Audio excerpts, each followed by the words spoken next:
বাংলাদেশের 1 ইঞ্চি মাটিও আমরা ভারতের হতে দেব না। আমরা সব সময় প্রস্তুত আছি। আমরা বাংলাদেশের সার্বভৌমত্ব রক্ষাতে, বাংলাদেশের মানচিত্র রক্ষাতে আমরা সব সময় প্রস্তুত আছি। নতুন করে স্থাপনা অ্যাঙ্গেল পুঁতে নতুন করে কাজ করতেছি। আমরা বিজিবি জানাইছি, বিজিবি আসে তো কালকে বাধা দিছিল, সকালবেলা আসে। বাংলাদেশের সাহসী জনগণ আর বিজিবির দীর্ঘ অবস্থানের সামনে এবার পিছু হটতে বাধ্য হলো বিএসএফ। তাদের গলায় যেন আটকে গিয়েছিল ভয়। শিবগঞ্জের চৌকা সীমান্তে ভারতীয় বাহিনী যখন বেআইনিভাবে কাঁটাতারের বেড়া বসাতে আসে, তখনই শুরু হয় তীব্র প্রতিরোধ। প্রথমে বিজিবি কড়া ভাষায় সতর্ক করলেও বিএসএফ জোর করে নিজেদের পরিকল্পনা বাস্তবায়নের চেষ্টা চালায়। কিন্তু পরের মুহূর্তে যা ঘটে তা তারা কল্পনাও করতে পারেনি।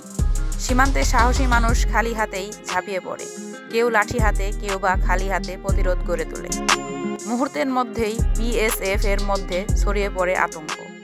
স্থানীয় একজন প্রত্যক্ষদর্শী বলেন, ওদের মুখ দেখলেই বোঝা যাচ্ছিল ওরা ভয় পেয়েছে।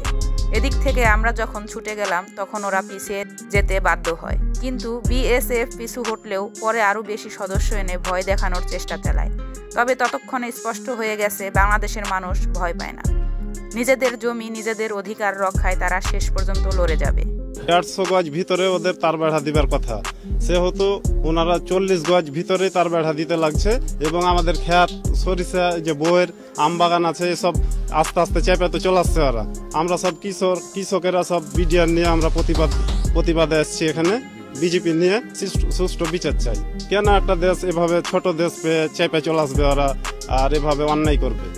হ্যাঁ, এই জন্য আমরা প্রতিবাদ জানাচ্ছি। এক্ষেত্রে 1 ইঞ্চি মাটিও আমরা তারাকে দিব না এবং ছাড়বো না আমরা, আমার জান থাকতে। বিজেপি স্পষ্ট বার্তা দিয়েছে, বাংলাদেশের সীমান্ত রক্ষায় তারা কোনো অন্যায় মেনে নেবে না। প্রতিটি ইঞ্চি ভূমি রক্ষায় তারা প্রস্তুত।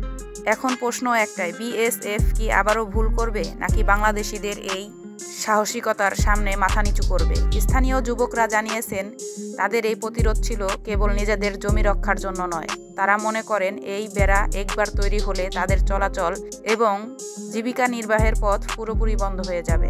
একজন যুবক বলেন, আমাদের পরিবার এই জমি চাষ করে বেঁচে থাকে। এটা যদি চলে যায় তাহলে আমরা কোথায় যাব? বিএসএফ কি আমাদের খাওয়াবে? বিজিবি ও স্থানীয় জনগণের এই সাহসিক প্রতিরোধ দেখে বিএসএফ পিছু হটে। কিন্তু পরবর্তী সময় তারা আরও সদস্য এনে পরিস্থিতি আরও জটিল করে ফেলে। সীমান্তের এই উত্তেজনা শুধু দুই দেশের বাহিনীর মধ্যেই নয়, বরং দুই দেশের স্থানীয় বাসিন্দাদের মধ্যেও চরম উত্তেজনা সৃষ্টি করেছে। বিএসএফ এবং ভারতীয় সংবাদ মাধ্যমের পক্ষ থেকে জানানো হয়েছে, তারা তাদের সীমান্ত সুরক্ষিত রাখার জন্য এই কাজটি শুরু করেছিল। তবে বিজিবি বলছে এটি আন্তর্জাতিক আইন লঙ্ঘন এবং বাংলাদেশের সার্বভৌমত্বের প্রতি সরাসরি আঘাত। এই সংঘাত শুধু শিবগঞ্জের চৌকা সীমান্তেই নয়, বরং গোটা দেশের মানুষের মনোযোগ আকর্ষণ করেছে। জাতীয় এবং আন্তর্জাতিক সংবাদ মাধ্যম এই ঘটনাকে দুই দেশের সম্পর্কের একটি সংকটময় সময় হিসেবে তুলে ধরছে। তবে ঘটনাটি এখানেই থেমে নেই। ভারতীয় বাহিনীর সামরিক কৌশল এবং স্থানীয়দের মনোভাবের সংঘর্ষ একটি অপ্রত্যাশিত রূপ নিচ্ছে। একজন বয়স্ক ব্যক্তি বলেন, আমরা যেভাবে 1971 সালে যুদ্ধ করেছিলাম ঠিক সেভাবেই লড়াই করতে প্রস্তুত। এখন সময় বলে দিবে এই পরিস্থিতি কোন দিকে মোড় নেবে। আমরা আশা করব দুই দেশ কূটনৈতিকভাবে এই সমস্যার সমাধান করবে। তবে যতক্ষণ না তা হয় ততক্ষণ সীমান্তের মানুষ তাদের লড়াই চালিয়ে যাবে একটি নিরাপদ ভবিষ্যৎ নিশ্চিত করার জন্য। আল্লাহ হাফেজ।